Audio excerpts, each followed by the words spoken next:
What's up, YouTube?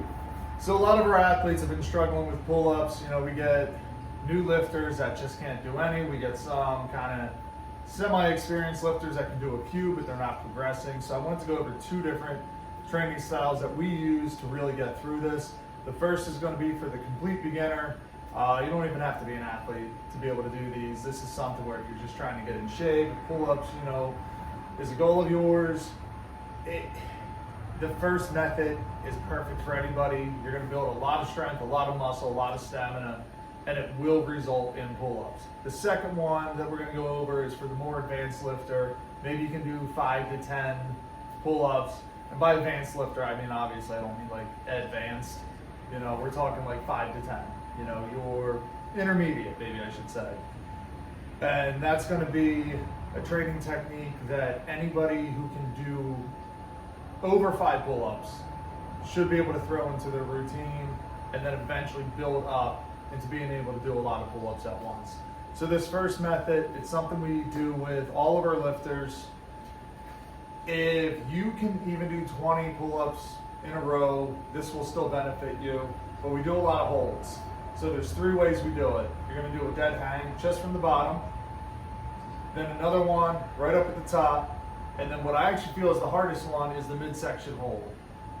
Like most times we will do this for max time, you know, just go until you fall. And I don't know, usually we range between 3 to 5 sets. So for the dead hang, simplest one, just hang, this is it. Doesn't seem like you're doing much here, but it is activating the lats, you're getting your grip going, and you're getting the athlete just used to being on the bar. The next one, a little harder, going to get a lot more out of this one, but you're just going to go right up to the top and hold. Now, some of you probably have athletes that can't get up here. They can jump, they can climb. We will usually bring a bench under the athlete and let them get up there. Not a big fan of resistance bands, bouncing them up and down, and I hate the assisted pull-up machine. So there's the first two. The next one's a little bit more difficult. It's the midsection hold, just right there, and that's it. And you're gonna really feel the lats kick in, the grip going, and you're gonna hold that as long as possible. So that's our first one. Anybody can benefit from this. If you're, you know, banging out 50 pull-ups, this might get you to 60. But for the most part, this is what we throw at our new lifters who just can't do any. You know, it's watching somebody do this and throw their legs around. It's not benefiting them. They're not getting stronger. Their confidence is getting shattered. You know, I come from a background where I deal with high school kids, and while it's funny to watch them flop around, it's not helping them. So that's our first method. Again, anybody can do this, but typically we use it for the beginners.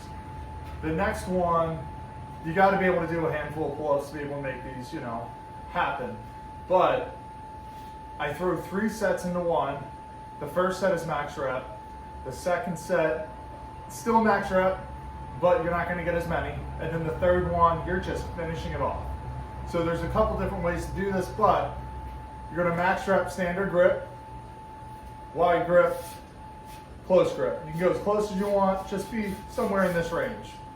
And what you're going to do is every time you work out, max rep, just your standard until you can't anymore, instantly go to wide, and then close. But the cool thing is you can vary this. You might one week do close, standard, wide, standard, close, wide, you know, out to in. It doesn't matter. Just do it every single time you're doing pull-ups. Ideally, I would say throw this in 3 times a week. Your average lifter is just not going to be capable of doing that. If it's even once a week, you're going to get a lot of benefits. So for instance, maybe you have a lifter that they can get about 3 to 5, and then they're dying out. They're going to find that maybe they can just get one more going wide, and then one more going close. So if they got 5, now they have 6, 7. 7's a lot more than they used to be able to do. Do that for 3 to 5 sets. Give it a couple weeks, they might be getting 10, you know? Just 10 standing in a row. But the key is to just keep doing this and take the muscle to fatigue. You're also gonna find out that some athletes have been training in a position that their bodies just aren't good at. So maybe in this position right here, they're getting 5, out here they can get 15.